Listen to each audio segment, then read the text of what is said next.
So a lot of people over the past few years in my life have been telling me to write out and make videos of like different experiences that I have. Like they're like, oh, it's so funny and entertaining, and it really also raises awareness of a lot of bad behavior online and in person that is amusing after the fact, but in the moment it's like, I cannot believe I'm dealing with this. So this is for you. This is my first video. A lot of stories I have are more like people online, like creepos or like, you know, different situations that I found myself in, like talking to people online, people that I didn't know. But this one for my first is actually in person. A lot of people already know this story. It happened a few summers ago. I'm not gonna say his name, but he'll know who he is. But no, I'm not gonna say his name. So let's go with Dylan. His name is not Dylan, but I'm gonna try to make sure I don't slip up, and I'll keep his name Dylan. So I work at a summer camp at an undisclosed athletic club, and I met him in my second year of working at that summer camp. There's more on that place in probably a separate video. I have a lot of stories that do not involve this person. We got closer in the third year. I found out that he was a sophomore. I was about to go into my senior year, and I found out that he was a sophomore at a private high school that was like really close to me. Oh, my laptop just turned off. So I had never had a boyfriend, so I told him that I wanted a boyfriend, and he told me that he would find me like a cute boy from his high school. And I was like, okay, why not? That school notoriously has like kind of cute guys, so I was like, okay, I got an in now. And also my best friend was going to the homecoming of that school like that next school year. So I was thinking like, okay, like I could find someone and then go with them and I'll be with her. And then that is when Dylan offered to take me, and he said he'd find me someone there at the dance. So yeah, so I agreed to be his +1. Yeah, first mistake, first red flag. And this was like, the camp started in June. This was probably like over the course of June and July, because then in August I went on a vacation to Ocean City for a week and I did not see him. But that's when we texted a lot more, like around that time, sending him pictures, you know, just telling him about my family, because I was with my whole family on that vacation. He kind of started to get a little flirty, but like I really wanted to go to the homecoming, so I kind of played along. Again, second mistake, but yeah, so I wasn't attracted to him. Not saying he was ugly, but I was not attracted to him. I'm not into younger guys.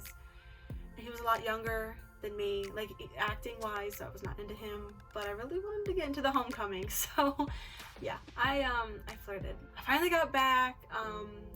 He was not at camp that last week, but I was, and I decided, okay, what the heck. So I decided, and I offered to go on a date with him, just to like feel out the situation. And he could not drive, but I could, so I picked him up from like somewhere near his house. He kind of couldn't date, so he kind of had to lie to his parents and said that he was going out with a friend because this guy was 15. So yeah, he had to lie and say that he was meeting a friend, and he was picking him up, but it was actually me in my little Hyundai Elantra. So we decided that we were going to Rita's. That's when it went downhill. If you know this story, you know it's coming. Okay, you know what's gonna happen. Okay, on the drive there, we passed a gun show sign, like in someone's yard on the way to Rita's. And it just like had like a listing of the dates or whatever. And I made an offhanded comment that was like, I don't know why they have gun shows. Like, I don't really care if you like have an automatic Colt or whatever. Like it doesn't really matter. And he like immediately like responded with, ooh, you knowing that is kind of a turn on. Ew. No. Sorry, no. Whatever. Just let it slide. And then we got to the Rita's. He wanted to pay for me, but I told him this isn't really a date, so I said, no, I can easily pay for myself. Plus, I'm working, and you're not old enough to work, so I have my own money, I'm paying for myself. He got a cherry flavored like ice, so his whole mouth was automatically stained red. Was not fun to look at. And then while we were sitting there at the table, it was like just two chairs like across from each other, by the window in the Ritas, and I guess he felt the table was wet, so he like bent down and sniffed the table. If it had smelled like anything other than water, I do not know what he would have done. I don't want to think about it at all. We're just talking about whatever. A few minutes later, like, I guess, I don't know what he got on it, but like the corner of his like iPhone was a little sticky.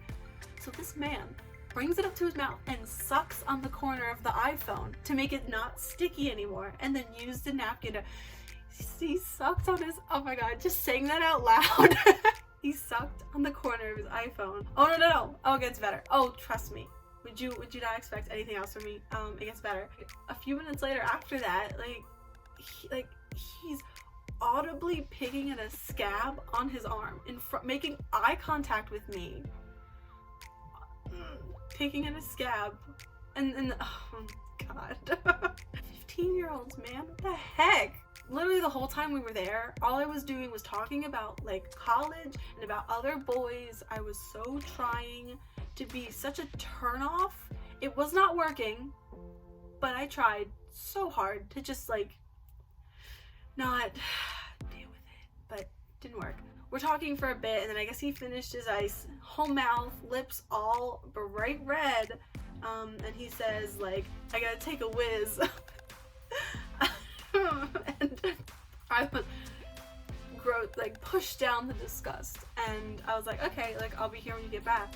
And he stands up, and before he goes to the bathroom, he like winks at me and puckers his lips like, and then like walks to go to the bathroom. Oh my god, my stomach, I felt the ice coming back up. Like this whole situation was terrible. So I got up and left. Yeah. I ditched him in Rita's. Like, I waited a minute for him to be in the bathroom, and then, like, I threw myself away. I got up and I, like, bolted. I was his ride home. I have no idea how he got home. He wasn't that far away, so he could have walked, so I don't know how he got home. A day later, he, like, hit me up. Never mentioned that I totally ditched him. Like, he never brought it up, so I have no idea what happened with that. And he asked me, like, how I was, how work was, and then all of a sudden he's like, I'm suffering from blue balls. If you don't know what blue balls is, I'm not gonna tell you, so you can like use Urban Dictionary to look it up, because I'm trying to keep this as PG as possible. But I was like, okay, like that's fun, like why are you telling me? And he said, can you send me some content? I was like, what are you talking about? I knew what he was talking about, but I was like, what do you mean? And he said, like, wink. I was like, oh my god, because in that moment I just pictured cherry face, winking at me, picking a scab, puckering his lips, and it was like, this clown is asking me for content. 15-year-old is asking me for content. Honey. Like, that's the definition of an oh honey moment, guys. No. So I was obviously like, no, I politely declined. I promise. I was nice, and I was like, sorry, I'm not into that. He got worse. He proceeded to tell me in a string of messages how he felt about me. He said, quote, to be honest, Jordan, when you were wearing them yoga pants, it was very hard not to look at your perfect curves. You don't know how hard it was for me to not make a move on you. Plus, your sports bra was showing through your shirt, and that just about blew me over the edge. You're at least a triple D. Again, guys, no. I remember when this happened, I posted it, like, the screenshots. I blocked out his username, because, guys, come on, I'm not that bad. And, I posted it on my Snapchat story, and everyone's swiping up, like, ew, he's gross, like, what, who is he, like, where does he go to school, like, who is this? And I was like, you don't want to know. Never experienced something so blatant after me saying, I'm not into sexual stuff, certainly not with you. 15-year-old that I just wanted to go to homecoming with for my best friend. I didn't know how to respond, and then eventually I finally did, and all I said was, I know what bra size I am, because I was not having it. So I was really done with him after that. I did not want to go to homecoming with him. I did not want to talk to him. Literally right after that, I cut my hair. I had blonde like this, or actually no, it was pink. I've had many hair colors. If you don't know me, I have had many hair colors. And yeah, I cut my hair and I dyed it red. Like, I was like done with summer, done with him. I was going into my senior year. I was not in the mood to talk to a sophomore who asked me for content. And then I didn't talk to him for a long time and he never messaged me. And then he eventually blocked me from my own good. He was like, I'm just gonna I just keep hurting myself because I'm so in love with you. I don't ever want to break someone's heart. Like, that's not the point of this. But the point is, he treated me pretty disgustingly and he really acted bad. Sorry honey, no, I'm sorry, that's not a thing ever, so please do not try it. So yeah, I have not talked to him since. I hope he's doing well. You know who you are. Yeah, it's pretty bad. A lot of people know who you actually are, but you're lucky I'm keeping your name hidden. I hope you have not treated any other girls this way, and if you have, I hope that they make videos just like I do, explaining how not to act when you're trying to woo a girl, okay? Thank you and goodbye. So yeah, thank you for watching. I love you all so much, and I promise I will be releasing more content. Not nudes. Not that kind of content. More like hilarious, entertaining content of all the people that I have met. Love you guys.